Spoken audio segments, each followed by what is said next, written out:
Quienes estamos continuamente expuestos al riesgo conocemos muy bien los peligros a los que nos enfrentamos. Por eso tratamos de reducirlos al mínimo posible teniendo muy presentes las medidas de seguridad. Y es que cualquier pequeño detalle que se nos escape puede acarrear consecuencias fatales. Evaluar esos riesgos y adoptar soluciones eficaces es lo más importante.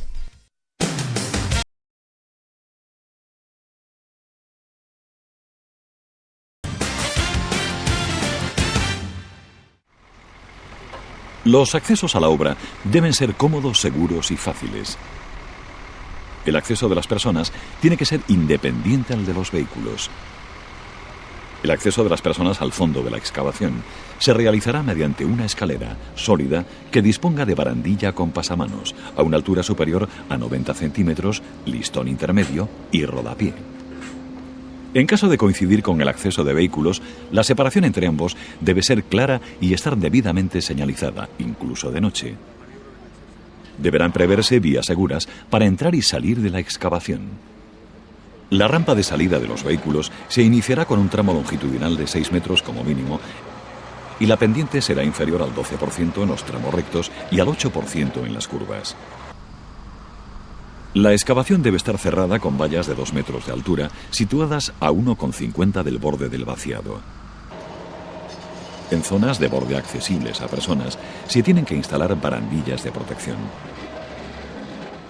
En los trabajos de movimiento de tierras, un riesgo bastante frecuente es el vuelco de las máquinas que se utilizan. Por ello, deben disponer de cabina antivuelco y es obligatoria la utilización del cinturón de seguridad. Para evitar la caída de vehículos, en caso de que tengan que acercarse al borde de la excavación, se dispondrá de topes de seguridad.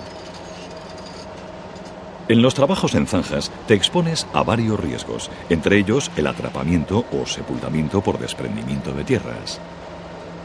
Por ello, resulta esencial que no se acopien los productos de la excavación ni otros materiales al borde de la zanja, 2 metros como mínimo.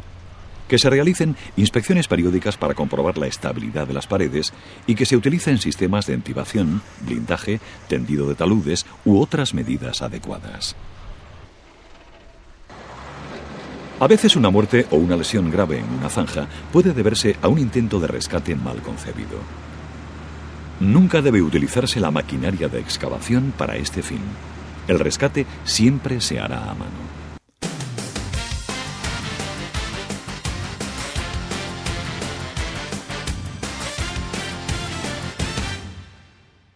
Un tercio de los accidentes del sector se producen en la fase de construcción de la estructura de un edificio. Por descontado, es también en la que se registra un mayor número de accidentes mortales. Estos son los principales riesgos. Caída de personas a distinto nivel. Caída de personas al mismo nivel. Caída de objetos. Golpes contra objetos inmóviles. Golpes contra objetos móviles. Golpes por objetos o herramientas. Atrapamientos. Sobreesfuerzos. El almacenamiento de materiales también puede ser una causa de riesgo en la obra. Por ello, resulta importante que se realice de manera ordenada en todo momento, para así evitar golpes, cortes, desplomes o cualquier otro tipo de lesión. El acopio debe ejecutarse ordenado y lejos de los bordes de desmontes, terraplenes, forjados o proximidades de los huecos. El acceso a la obra tiene que estar protegido. Para evitar la caída de materiales, la protección colectiva adecuada es una marquesina. Las redes de protección se emplean para evitar la caída de personas al vacío. Con ellas no se elimina el riesgo de caída, pero sí se disminuyen las consecuencias. Por ello, deben cubrir todo el perímetro de la obra, incluso los patios interiores. Subirán con la propia estructura y se situarán en la planta en construcción. Por debajo no debe haber obstáculos con los que pueda golpearse el trabajador que cayera sobre ellas. En la protección del perímetro de obra y patios interiores se utilizan las redes de horca y las de bandeja o ménsula. Para evitar caídas a distinto nivel desde un forjado al forjado inferior, una solución es el uso de las redes de forjado. Otra, la utilización de un entablado cuajado sobre las sopandas de sustentación. Durante los trabajos de montaje y desmontaje, resulta importantísimo hacer uso del sistema anticaídas. Otra alternativa a las redes, para evitar el riesgo de la caída de altura, son los andamios tubulares que protegen todo el perímetro de obra y que deben subirse a la vez que la propia estructura.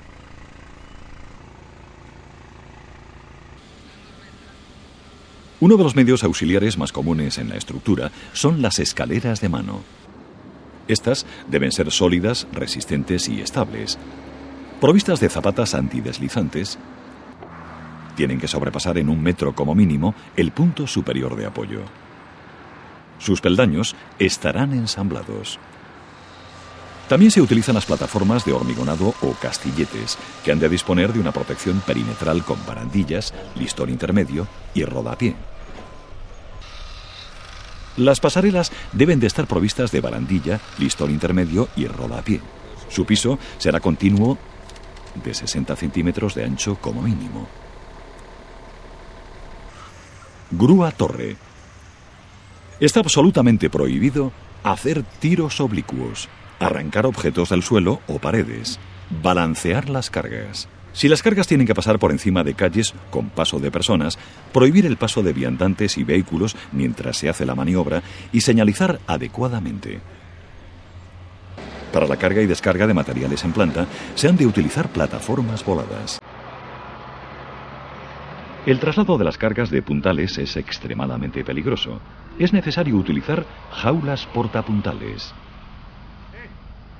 Cuando la grúa esté fuera de servicio, ha de dejarse siempre en veleta. En las obras de construcción se utilizan máquinas y herramientas de accionamiento eléctrico. Existen riesgos eléctricos cuando la corriente eléctrica puede circular a través del cuerpo de las personas. La gravedad del accidente eléctrico viene determinada por la intensidad que pasa por el cuerpo humano y el tiempo de circulación. Pueden existir contactos directos con partes activas de la instalación, bien por ser accesible o por posibles deterioros en los aislamientos. También se pueden dar contactos indirectos cuando la persona entra en contacto con alguna parte metálica de un aparato o instalación que accidentalmente esté sometido a tensión eléctrica. Para protegerse de los contactos directos eléctricos, contamos con las siguientes medidas. Alejamiento de las partes activas. Interposición de obstáculos. Recubrimiento de las partes activas de la instalación con un aislante apropiado. Como protecciones contra los contactos eléctricos indirectos, empleo de pequeñas tensiones de seguridad. Doble aislamiento y puesta a tierra de las masas e interruptores automáticos diferenciales. Sierra circular. Los riesgos principales tienen que ver con contactos con el disco de corte, retroceso y proyección de la madera, atrapamientos o cortes bajo el tablero de la sierra. Los elementos típicos de protección de la máquina son cuchillo divisor para evitar rechazos por pinzamiento del material sobre el disco, carcasa superior que evita posibles contactos de las manos con el disco en movimiento y protege contra la proyección de fragmentos, resguardo inferior para conseguir que tanto las correas de transmisión como la parte del disco que sobresale de la mesa sean inaccesibles.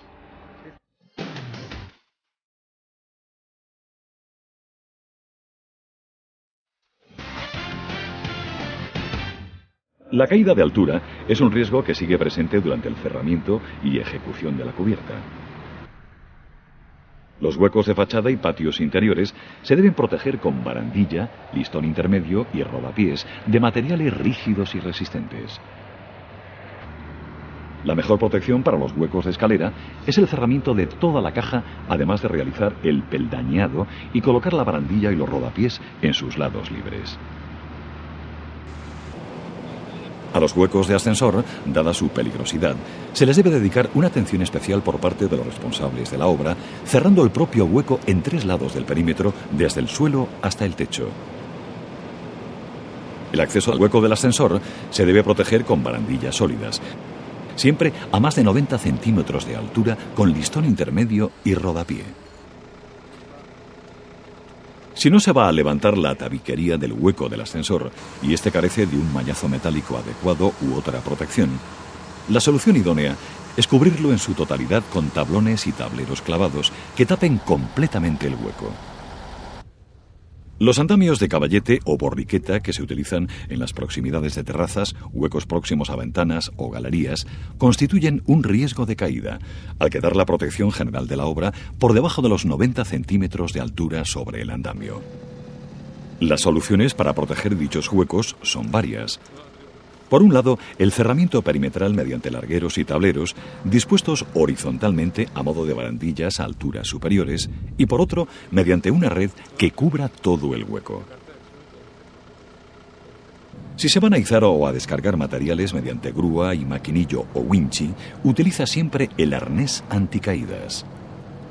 En los trabajos de cerramiento, los elementos auxiliares más frecuentes son los andamios colgados y los andamios de estructura tubular. Estos últimos son, posiblemente, el sistema más seguro en trabajos de cerramiento y en la cubierta. No obstante, durante su montaje y desmontaje, recuerda que hay que usar el arnés anticaída siempre unido a puntos sólidos. El andamio colgado antes de su utilización deberá ser inspeccionado por una persona competente antes de su puesta en servicio, a intervalos regulares en lo sucesivo, después de cualquier circunstancia que hubiera podido afectar a su resistencia. El andamio colgado debe estar protegido en todo su perímetro con barandillas de 90 centímetros de altura mínima complementadas con listón intermedio y rodapié. Utiliza siempre el arnés anticaída, unido a una línea de seguridad independiente del andamio. Para evitar la caída de altura en trabajos de cubierta, se emplean andamiajes perimetrales que permiten mantener una superficie de trabajo y de seguridad alrededor del edificio a una altura próxima al alero. También se utilizan barandillas de protección en todo el perímetro, así como redes de seguridad. Como complemento a las protecciones colectivas, se dispondrán en la cumbrera ganchos y clavos fiadores para el anclaje del arnés anticaídas. Otra solución práctica y segura es la utilización de las plataformas autopropulsadas para aquellos trabajos en los que haya que reparar, pintar o limpiar en fachadas y aleros. Se trata de un sistema seguro porque se eleva desde una base sólida y además puede situarse a la altura adecuada.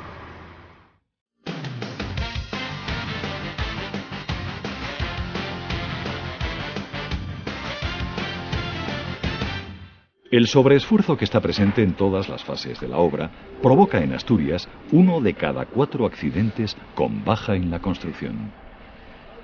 La manipulación de cargas es en muchos casos responsable de las lesiones derivadas de una postura incorrecta durante el manejo o transporte de las mismas. Existen varias medidas que deben tenerse en cuenta durante la manipulación manual de cargas. Como norma general, al levantar pesos, aproxímate cuanto puedas al objeto para disminuir el esfuerzo y la sobrecarga en la zona lumbar. No dobles la espalda, sino las rodillas, y mantén los pies separados para disponer de un mayor apoyo. Si la carga lo permite, aproxima los brazos al cuerpo y manténlos extendidos hacia abajo durante el traslado. Así harás menos esfuerzo que si los contraes y tu espalda permanecerá recta. Evita los movimientos de rotación del tronco, puesto que estos se deben hacer primero con la cadera y las piernas. No se te ocurra arrastrar objetos. Sobrecargan la espalda en la zona lumbar. Si los quieres desplazar, aprovecha el peso de tu cuerpo empujándolos. Procura repartir el peso en ambos brazos y no llevar cargas que te obliguen a doblar la espalda. Si vas a manejar cargas con otras personas, hazlo realmente en equipo. Para ello, es conveniente que uno se encargue de dirigir la tarea, para así evitar posibles lesiones por falta de entendimiento o por malas prácticas de trabajo. En caso de que sean 2 los porteadores, se aconseja caminar a contrapié para así evitar los golpes de la carga sobre la zona del cuerpo que la sostenga.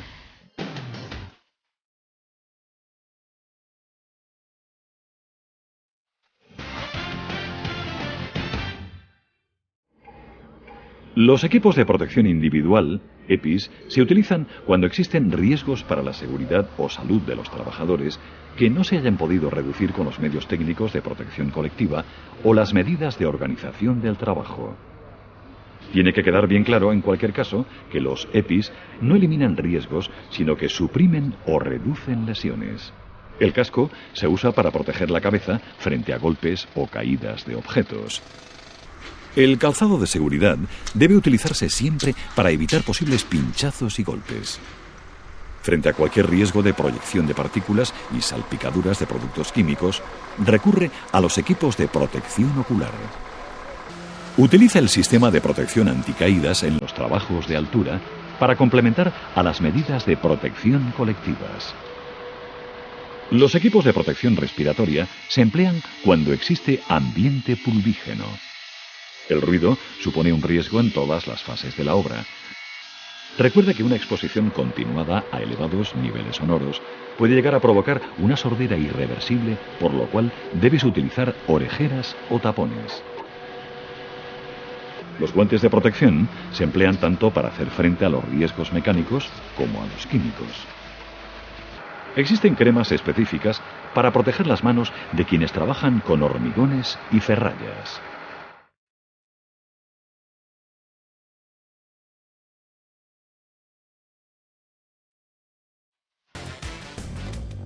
Se me olvidaba algo muy importante. Cuidado con el coche. Muchos de los accidentes laborales se producen al ir y al volver del trabajo o al realizar desplazamientos durante el mismo. Y por supuesto, mucho cuidado también con el alcohol y las drogas. Ya ves que tu profesión y la mía tienen mucho en común. Ambas llevan aparejados sus riesgos y requieren un esfuerzo importante para prevenirlos. Haz como yo, no te la juegues.